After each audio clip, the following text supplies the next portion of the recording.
Para kaum muslimin dan muslimah, berikutnya adalah ke-86 kalimah Al-Muqsitu.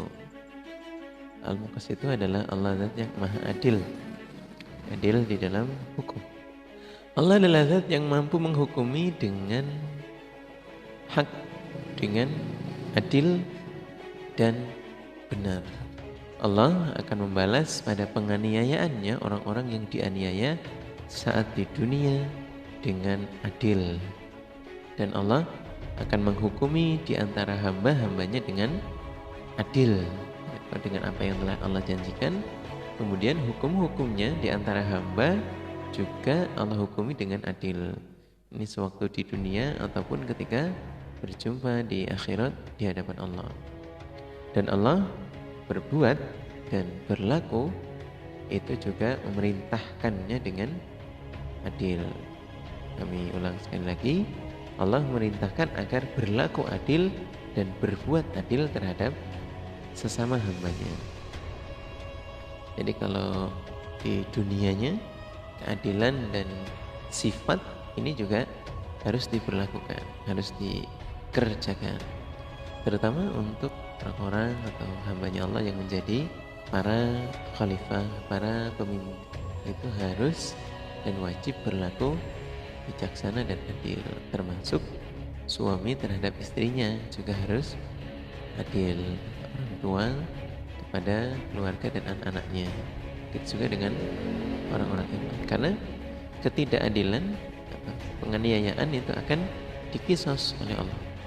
Kemudian Allah menambahkan kerinduan atas rasa rindunya kepada Allah. Dalam hal ini Allah Zat yang maha adil, Allah Zat yang maha menghukumi.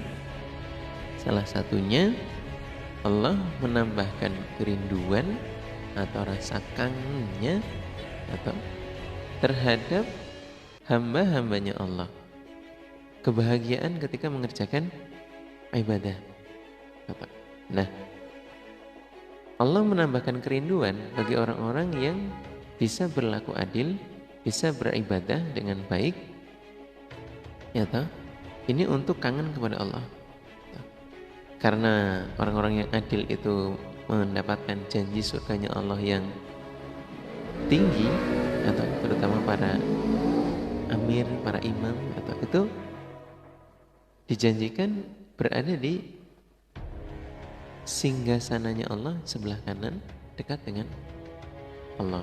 Jadi dekat dengan Allah merupakan janji untuk orang-orang yang bisa adil. Nah, rasa kerinduan ini Allah tambahkan kepadanya, sehingga bagi hambanya Allah yang bisa berlaku adil, ini kekangenannya akan semakin tinggi. Urusan adil ya ada tolak ukurnya dalam kitabillah.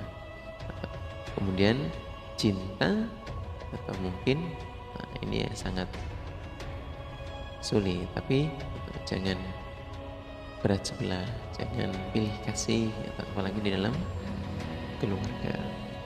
Suami terhadap istrinya ini ketika tidak bisa berlaku adil, besok di hadapan Allah akan bertemu dengan kondisi yang miring bahunya, yang sengkle. Mohon maaf, kalimat ke-87 adalah Al-Jami'. Al-Jami' adalah zat yang maha mengumpulkan, adalah zat yang mengumpulkan di antara beberapa jenis-jenis segala jenis makhluknya Allah yang sama. Seperti halnya Allah mengumpulkan semua manusia di tanah lapang, atau mengumpulkan semua makhluk-makhluknya Allah di dalam tempat yang lapang, dikumpulkan pada satu area atau satu tempat. Jadi akan demikian kondisi di hari padang mahsyar. Kemudian Allah mengumpulkan manusia di tanah lapang di satu tempat yang mana berkumpul di permukaan atau pada suatu tempat di hari kiamat, atau tentunya ini bumi yang sudah berbeda dengan kondisi saat ini yang kita lihat. Kemudian Allah mengumpulkan semua hal atau makhluk yang berbeda-beda, seperti mengumpulkannya langit dan bumi, juga apa-apa yang ada di antara keduanya. Hal itu seperti halnya Allah mengumpulkan air dan udara, hewan dan tumbuhan, atau sama seperti halnya Allah mengumpulkan urat besar dan urat kecil, begitu juga darah dan daging menjadi satu anggota tubuh. Allah juga mengumpulkan di antara dua hal yang berbeda jenis dan masanya, seperti mengumpulkan panas dan dingin, atau begitu juga basah dan kering di dalam diri hewan. Itu Allah mampu. Maka Allah Zat yang Maha Suci yang mengumpulkan pada semua kebaikan-kebaikan dan juga nikmat menjadi satu, menjadi bertemu menjadi satu. Nah, hal ini adalah sifat mengumpulkannya Allah. Jadi banyak hal yang mungkin kita belum pernah jumpai hal itu, hal-hal yang samar tentunya yang tidak pernah kita temukan dari makhluk-makhluknya Allah. Namun Allah mengumpulkannya. Besok di hari kiamat Allah juga mengumpulkan kita seperti halnya, meskipun kita ini dari segala penjuru dunia di alam semesta ini akan berkumpul di satu tempat di padang mahsyar. Para kaum muslimin dan muslimah, berikutnya adalah Allah yang bersifat Al-Ghani, ialah Allah Zat yang Maha Kaya. Allah Zat yang Maha Kaya dalam zat, sifat, perbuatan dan kekuasaannya Allah. Maka Allah tidak membutuhkan seorang pun. Allah tidak membutuhkan bantuan apapun dan siapapun dari makhluknya. Sedangkan setiap makhluk itu semuanya membutuhkan pada Allah. Ini dalam hal sifatnya Allah yang Maha Kaya, di mana Allah telah mewujudkan dengan menyiapkan, memberi kebutuhan dalam urusan perkara dunia dan perkara agama sepanjang waktu dan sepanjang masa. Setiap langkah-langkahnya makhluknya Allah, hambanya Allah. Pesannya adalah al-malu mali, atau apa yang menjadi hartamu orang-orang iman, atau yang telah diberikan kekayaan itu hartaku, sejatinya adalah miliknya Allah. Bahkan kita juga menyadari innalillahi wa inna ilaihi raji'un, bahwa kita miliknya Allah. Maka silahkan tukarkanlah hartaku untuk mendapatkan surgaku. Dalam artian kita wajib untuk bersedekah, wajib untuk menggunakan harta kita untuk diserahkan kepada sabilillah. Diupayakan, diniatkan untuk mencari pahalanya Allah, untuk mendapatkan, berlomba-lomba mencari surganya Allah dalam urusan ibadah. Nah, maka dengan demikian bahwa sejatinya Allah sangat tidak membutuhkan. Justru itu miliknya Allah. Kalau kita meyakini terhadap pesannya Rasulullah, jadi apa yang kita dapatkan itu adalah titipannya Allah, kita gunakan untuk mendapatkan surganya Allah. Tentunya kepada sabilillah, tentunya untuk kemaslahatan umat, tentunya untuk melancarkan agamanya Allah. Dan niatnya itu betul-betul niat untuk sabilillah. Jangan lagi diniatkan untuk riya dan sombong. Karena ketika sudah diniatkan untuk sabilillah, kemudian kita ada niat yang lain yang dibisiki oleh jin dan syaitan, hingga akhirnya niat yang tadi sudah baik itu mengurangi dari kebaikannya. Sedekahnya 89 ialah al-mughni. Allah Zat yang memberi, Maha memberi kekayaan. Allah adalah Zat yang sangat dermawan, di mana Allah memiliki keutamaan, kebaikan, kekayaan dan kenikmatan. Allah adalah Zat yang memberi kekayaan terhadap orang-orang yang dikehendakinya dari hambanya Allah, di mana apa yang Allah berikan yang sudah diukur itu mengandung hikmah atas kekayaannya, mengandung nasihat, mengandung nasihat. Jadi kemudian ketika telah diamanahkan kepada hamba, itu tidak Begitu saja, ada hikmahnya di sana. Di mana kekayaannya mengandung hikmah dan juga mengandung ujian bagi pemiliknya. Atau itu harus di garis bawahi atau bahwa kaya raya atau miskin semuanya ada hikmahnya. Yang paling berat adalah kalau itu menjadi ujian. Tapi kalau bisa baik atau bisa meyakini tentang tujuan daripada kekayaannya, itu sangat luar biasa. Dan Allah lah yang telah memberikannya, dipilih atau tidak semuanya bisa. Maka Allah yang maha baik berbuat baik kepada hambanya. Allah memberi kekayaan dengan kemampuannya Allah, dengan maha kayanya Allah untuk hamba-hambanya. Itu dipilih oleh Allah. Dan Allah menghendaki baik pada hambanya dengan diberi kekayaan ya, atas kondisi yang dia alami, menghilangkan kondisi melaratnya, kemudian diberi kekayaan. Itu Allah mampu. Atau Allah menghilangkan pada mara bahayanya. Itu juga dengan maha kayanya Allah mampu. Jadi meskipun dia kaya raya tapi tidak mengandung mudarat, tidak sampai menghilangkan, tidak menimbulkan pada madharat yang besar, itu Allah mampu. Namun perlu diketahui bahwa hartanya Allah tidak mampu untuk memberikan kemanfaatan apapun pada sesamanya. Juga hartanya Allah tidak mampu untuk menolak pada bahayanya Allah yang diberikan. Justru semua itu adalah rahmat dan kasih sayang Allah terhadap hamba. Hal itu bentuk rahmat dan kasih sayangnya Allah terhadap hamba. Jadi kalau misalkan menggunakan hartanya untuk mendapatkan kemanfaatan sesuatu, itu tidak mampu. Contoh, ketika mengajak hambanya untuk iman, kemudian dijanjikan harta, kemudian dengan diberikan harta keimanannya bakalan langgeng, itu tidak. Yang membuat dia bisa iman itu Allah. Harta itu tidak mampu untuk memberi manfaat apapun kalau Allah telah menghendakinya.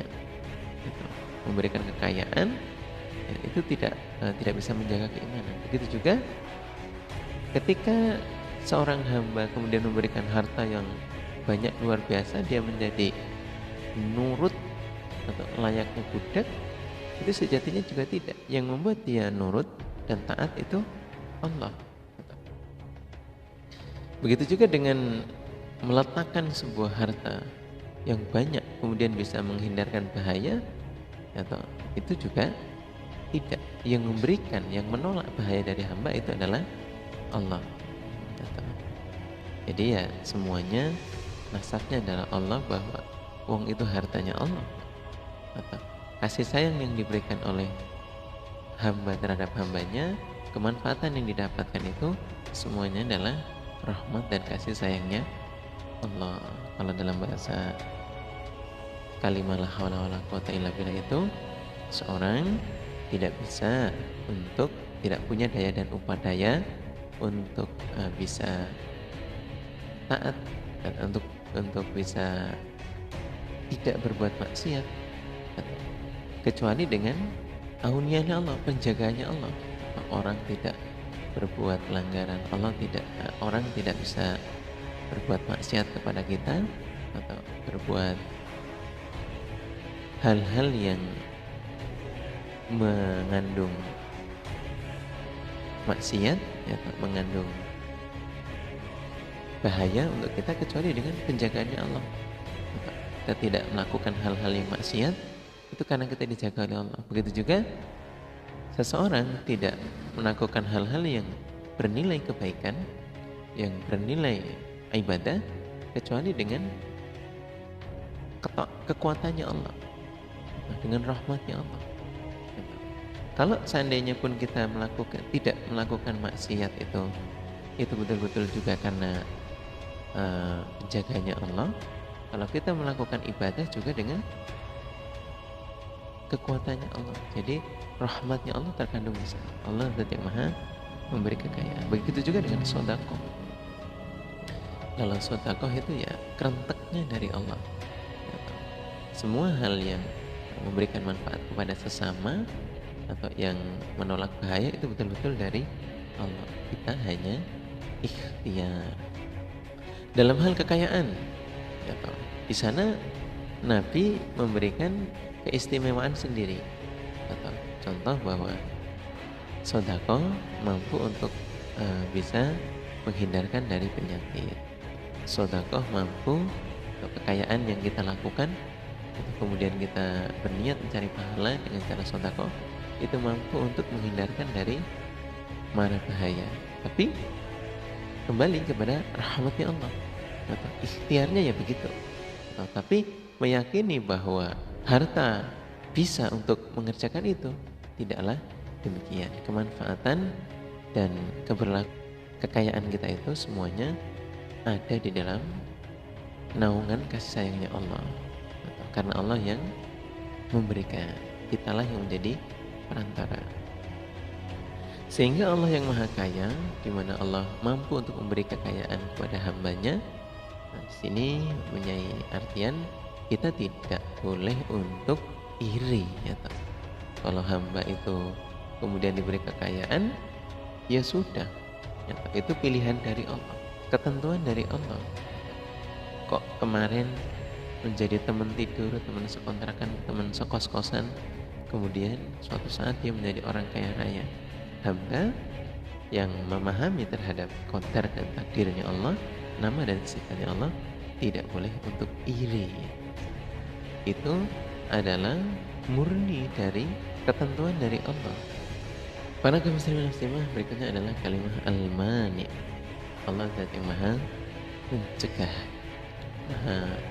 atau menolak. Allah adalah zat yang maha mencegah, di mana Allah zat yang mencegah dengan menolong dan menjaga pada ahli taat, kepada orang-orang iman dengan menjaga dan menolongnya. Allah adalah zat yang mencegah pada ahli taat untuk dilindungi, untuk ditolong dari musuhnya. Jadi kalau ada hamba-hambanya Allah yang kemudian di sana diintimidasi, diperangi, Allah lah yang maha mencegah, Allah lah yang maha menolong terhadap hambanya. Kemudian Allah adalah zat yang mencegah terhadap makhluknya, terhadap apa-apa saja yang dia inginkan. Tetap hambanya Allah menghendaki sesuatu, kemudian Allah tidak memberikannya, Allah cegah terhadap apa yang dia maui. Nah, itu adalah sifatnya Allah. Dalam artian kadang-kala juga apa yang Allah cegah itu berkaitan dengan suatu hal. Contoh, permintaan dan kebutuhan. Allah memberikannya kebutuhannya, sedangkan Allah mencegah pada permohonannya atau permintaannya. Allah memberikan yang dibutuhkan saja. Itu juga hal-hal yang harus kita amati dan cermati. Bukan berarti Allah tidak memberikan. Coba fahami, kadangkala Allah memberikan yang dibutuhkan dan mencegah apa yang kita minta terus. Dalam hal kaya, dalam hal harta, kita minta terus. Tapi Allah memberikan yang sangat dibutuhkan, ialah sehat, waras, longgar, dan lain sebagainya.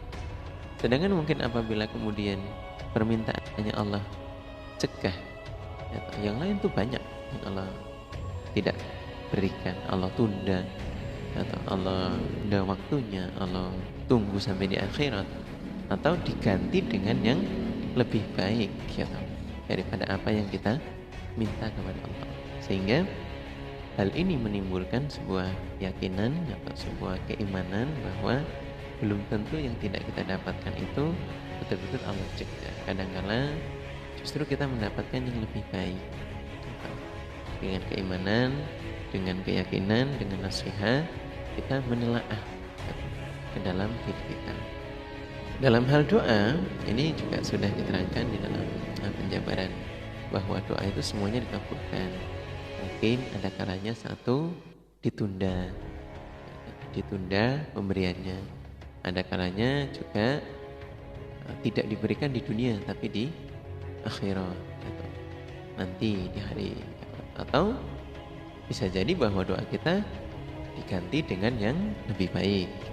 Kita mintanya keamanan, keselamatan, atau tapi diberi sakit, atau kemudian dengan sakit justru lebih aman dan lebih kita meminta berdoa kaya raya atau ditunda diberinya keimanan yang baik, atau yang selalu bisa beribadah dengan diberi sedang-sedang saja.